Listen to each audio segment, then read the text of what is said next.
The Heal the World Show. The Heal the World Show is brought to you by the Healing Institute. Hello and welcome. I'm Parmilia Parham with the Healing Institute. I'm the founder and the principal and the CEO, and I have created the Healing Institute, which is a hub of holistic practitioners because we have a big assignment. We are healing the world. We want to give people hope. We want to let people know that there are ways to be well and stay well while the journey. And we have amazing practitioners to help them with that and the holistic modalities that our practitioners have to offer. So on the Heal the World show, every Friday at this time, I will be introducing one of our practitioners. I want to give people hope. I've used holistic modalities myself for over 20 years, and they work so very well. We get to the root cause of what's going on with your stress, your anxiety, or the fact you can't sleep. It's not just finding out and dealing with the symptom. We're actually getting to the root cause of why that symptom is showing up. So you might ask why this is so important to me. And I'll tell you my little story about how as almost a new parent, I was 5 months pregnant with my son, I lost my mother. She died at age 61 due to complications with a medication that she had taken for over 20 years, and it compromised her kidneys. Now, this was not just a tragedy that she died so young. She died right at Christmas. It was December the 15th. I'm 5 months pregnant with my first child.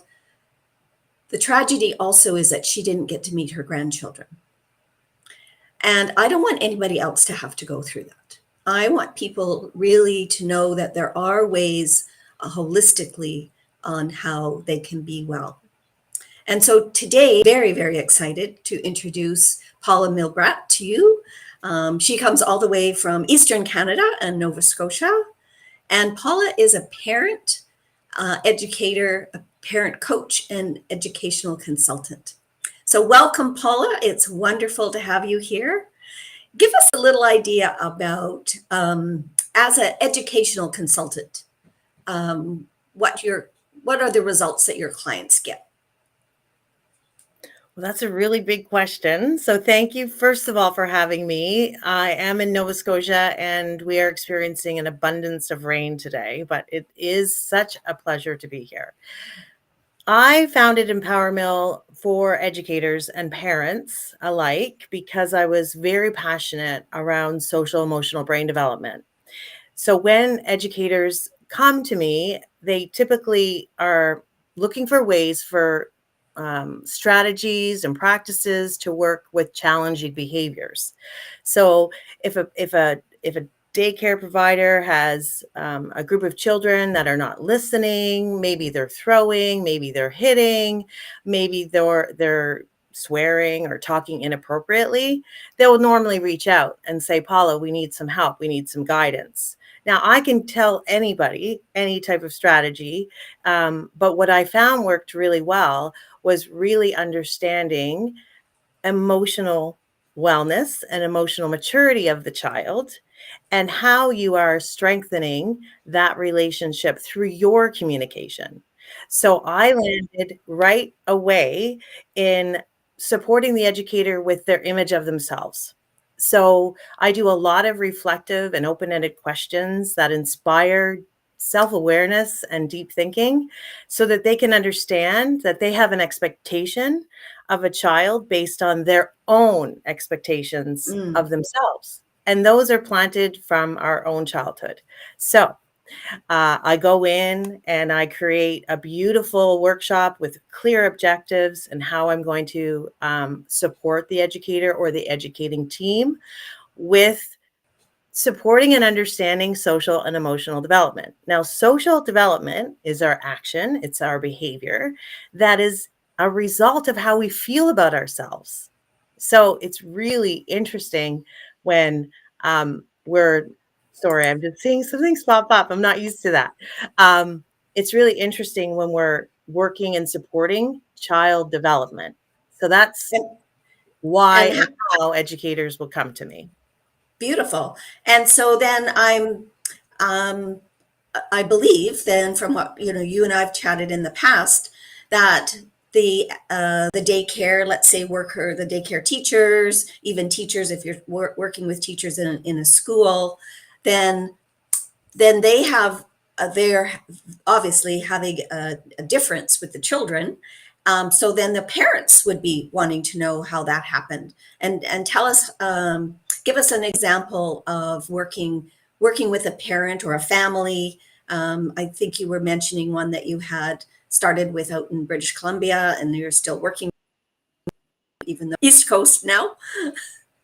Yes. So I can proudly say that I supported a daycare called Sweet Pea Daycare, and I've been supporting that team, that educational team, for about 5 years. And I do workshops on understanding behaviors, similar to what I just spoke to. And from that, the director said, we need to have you present to families. So Mhm. again, I presented to families a generic understanding of child development and some challenges that they might be seeing in their home. And a family reached out, and the family said, we'd love to connect with you. We're having some really big challenges with our little girl, and we'd like to talk with you. So we scheduled a phone call. And in that phone call, what I do is I ask probing questions. Tell me about your challenge. What do you want to see happen? What is your vision for your child? What do you hope for her? And then what I do is I create a vision. It sounds like she's really needing to feel empowered, and it sounds like she's really developing her independence. So, what are you doing right now to build her independence? And what happens is they'll actually go into reflection and self and say, you know what? I do a lot of things for my child. I am doing so many things that she could do for herself. So the Ah, result is that when I give them the language and the tools to, first of all, actively listen, to understand that this child needs to take initiative, and they need choice, and they need trust. They need trust in themselves from you, but they need trust within. And then they need that positive feedback from their parents. So the results is that it's a more harmonious communication and relationship because they're listening to each other. Children carry a great deal of knowledge. And actually, if adults just stop, take a breath, and listen, they'll actually understand that their children could be their teacher. So and that's I have an example of that. That's so true. And oftentimes, as parents, I think what you were saying is that we do for our children when they could actually be doing for themselves. And I remember when my son was in daycare, I was beside myself because I was leaving him and he was crying at the door. And finally, I had a conversation with one of the teachers, and I said, I don't know what to do. I leave every morning when I drop him off, I leave a mess because he's crying and I don't want to leave him, but I have to go to work and yada, yada. And they said, okay, what you need to do is you need to give him 2 kisses, 3 hugs, tell him you get 2 kisses, you get 3 hugs, you get 1 goodbye, and then walk away. That was like the hardest thing for me to do. But he was fine after that, as long as he knew what the parameters were. And then, of course, in the afternoon when I went to get him, he didn't want to come home.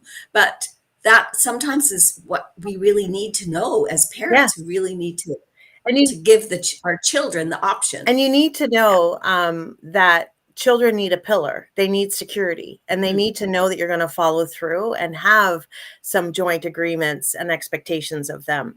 So sometimes what happens is if the home is too chaotic, there's too much empowerment, there's not that balance and that trust in that parent, Mhm. right? So we see some hurt families and hurt children because they don't have that consistent routine. And every human needs routine. They need to feel like they know what to expect.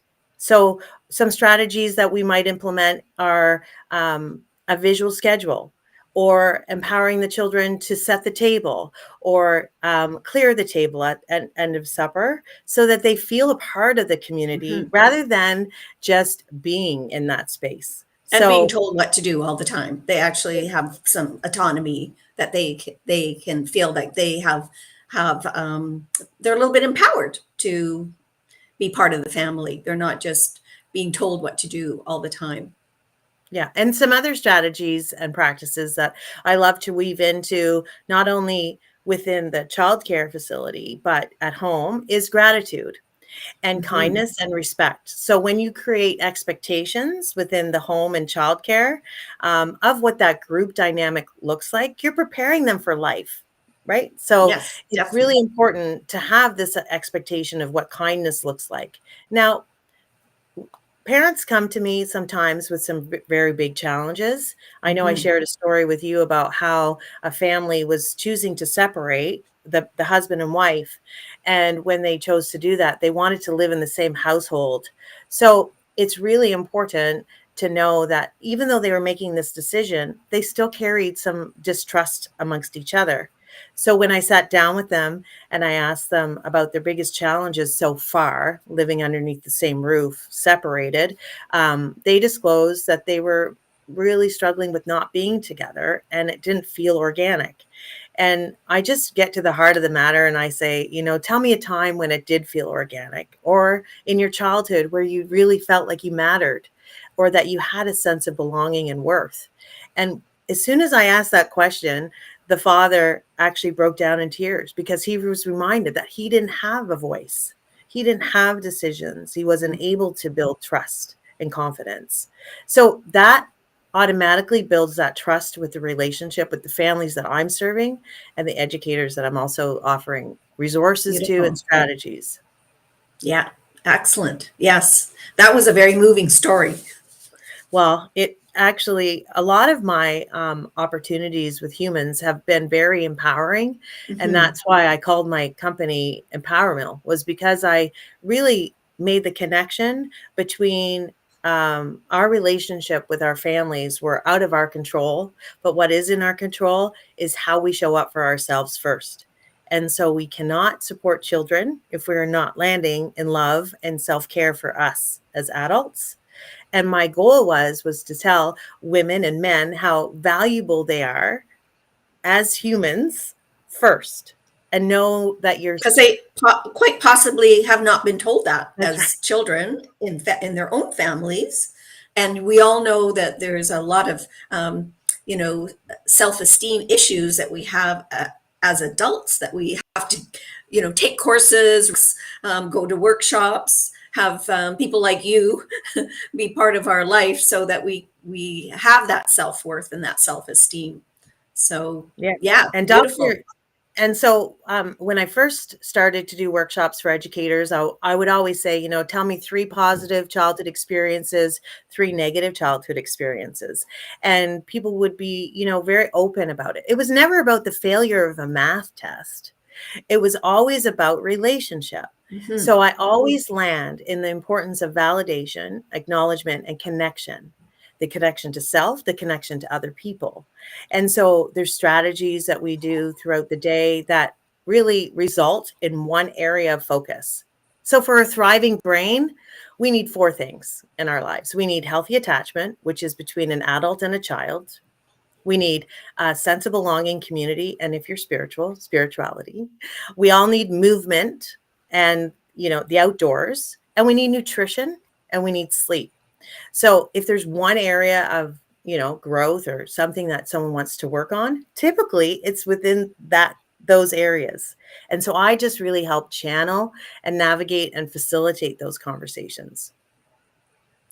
And I can tell that what in doing that, then you are identifying for the parents or the educator what might be missing, and so or what area that is not as strong as some of the other areas that they have, and that would be what they would want to focus on and work Yeah. with you on. And then they create a vision with me, right? A motivational vision that they can stand Yes, behind, yeah. that they understand that it's a process. So for example, if I'm the facilitator and I'm a messenger, Okay. So this is why this group is so beautiful for me, because I'm able to say, by listening to my human that is sharing with me, you know what? I know that Pramila really is passionate about body coding.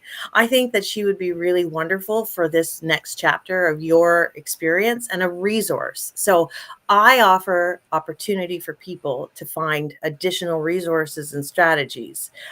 I know what I know, but I'm also okay with knowing what I don't know. And I feel really great about collaborating with people and sharing that with other people. There's so much abundance for everyone that I always just land in gratitude myself. So I'm really grateful. Well, and we are so grateful to have you as part of the Healing Institute. And thank you for mentioning that, because I don't talk about that very often, about the fact that we are a community of holistic practitioners. And so if somebody showed up on the doorstep of the Healing Institute and wanted to do body code work with me, that's great. But if I can see that they could utilize your the modalities that you offer, setting those visions, then I would refer them to you, just as we all would be referring to each other, or we would be putting together as practitioners. We could meet over Zoom, put together a plan for the client, and give it back to them. So for the client, it's perfect because it's one-stop shopping, and we are all collaborating in helping that client on their health journey, whatever that might look like. And Yes. it's so interesting because the second pillar is a sense of belonging and community. And so when we're Mhm. reinforcing that and modeling that for our children, we're actually going to be modeling that like for each other. And so it's really, really important to honor each other. And so in a daycare community or in your home community, you really want to stress that and use language that says and encourages community, Yes. and sitting on the balcony and knowing that when you're teaching your child to recycle or to do something good, it's about the good of community. So that's also where I like to land. Sometimes I'll go in and I'll offer some observations and I just listen, and I'm very, very aware of what is happening with that dynamic between adult and child, and that's in a daycare and or a child group setting, or it can be one-on-one in a home. And I use the same observational skills and I really pay attention. Then I do a lot of reflection, and then I make a goal and an action plan that's attainable, that's specific to what is the next step to achieving it. It's very methodical, but it always lands in the same place where the parent feels really good about themselves. They feel good about their relationship with the child. And then they actually feel like they are successful, right? So Yes. I collaborate. You are the person, you are the expert of yourself. I am just a vehicle to help you create strategies that might inspire you or encourage you based on my own experiences. And I have had many experiences. I don't know if you know, but I've lived in 4 provinces, and I have had the pleasure of working with children in all of those provinces and adults. So it's Well, been I great. as a parent, I remember you don't get a handbook the day they're born. So you're just kind of, unless you read your own parenting books that you find, sometimes you're just, you have no clue if you're doing it right or if you're doing it wrong. And I think, as you said, we as parents oftentimes go to, even educators go to, I must not be doing this right. There's an issue, so it's my fault. It's I'm doing wrong. And so to Yeah, have a consultant like you with the educational background and also all of the experience that you have with working with families and teachers and daycares, to say, hey, let's put these things in place in order for you to feel really good about yourself as a parent. yeah. So yes, We're really hard on ourselves. we And are. actually, Yes, and we that are. comes from a lot of shame. And it's so interesting because this morning I was jotting down, we want ease in relationship with self and relationship with other people. So when we're hard on ourselves, those are our childhood buttons that have been planted in us based on our own upbringing around punishment. So it's really, really important to be able to land in that trust the process, but trusting in ourselves And so you are enough. It's just that maybe you were told you weren't enough. So I really love to like meet people where they're at and understand that they're a product of their environment, right? So 75% of our behaviors are environment, actually. So I learned this mostly when I was a foster parent for 4 boys over 20 years ago. And I had the privilege of meeting Dr. Benoit, who really inspired me to understand healthy brain development and healthy attachments. And so we all have had some sort of trauma, which means neglect, emotional neglect, typically. And that results in us not feeling good about ourselves. So I really like to take that and I like to look at people and say, okay, let's look at trusting yourself first, trust the children, have some autonomy, because Eric Erickson is one of my favorite gurus as well. I love the whole premise around the importance of social emotional brain development. You Love have it. to learn to Yes. trust. You have to. And it's so important to start with yourself too, because I know growing up, and certainly as a female, to think about myself and my self-worth wasn't encouraged. That was being selfish. So I've had to learn. I've had to switch that old belief out, and recreate a new belief around the fact that, yeah, I am worthy. I Yes. am worth time and effort, spending on myself. Now, we use the word mastermind often, and we're in different mastermind groups, and it's only just recently that I've realized that the Healing Institute is a mastermind. We're all together for the best cause, which is healing the world. So I just want to thank you so much. We're getting to the bottom of the hour here. I'm going to put up how people can get in touch with you through the Healing Institute. So this is the link to go to your calendar.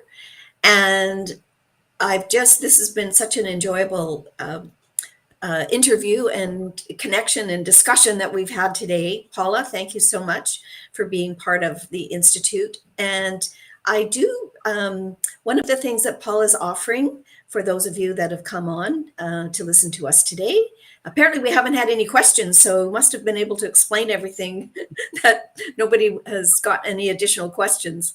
And so Paula's offered her complimentary consultation session. So this is the link that you can go to and book that with her. As well, in a 30-minute show, we don't have a lot of time to go through all of the chat of people who've left information or comments. But after the show, Paula and I will go through the chat. We will comment back. Any questions that you have, we will answer them. And also we'll put Paula's offer and the link to connect with her in so that everyone knows how to get in touch with her. So yes, I just want to say thank you so much. This has been delightful. And any parting words that you might have? Oh my goodness, that's a that's a really big invitation. Sorry, I'm putting you on the spot. I hadn't thought of that before now. It's a really big invitation. Parting words. Well, I just want to always celebrate and honor people, and just really, I'm incredibly grateful to be a part of this amazing group of practitioners, but healers. And I met with another colleague from here in Nova Scotia today.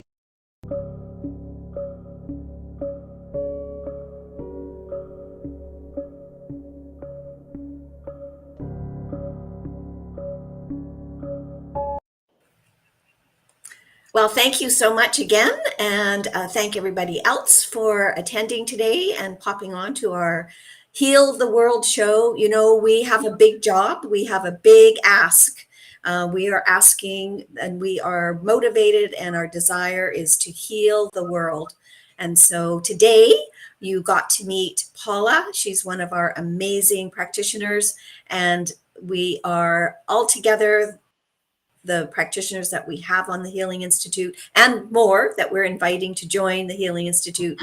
We are healing the world. One person at a time, a daycare at a time, a family at a time. And so thank you so much for being part of this. Thank you. Happy Friday. Happy Friday.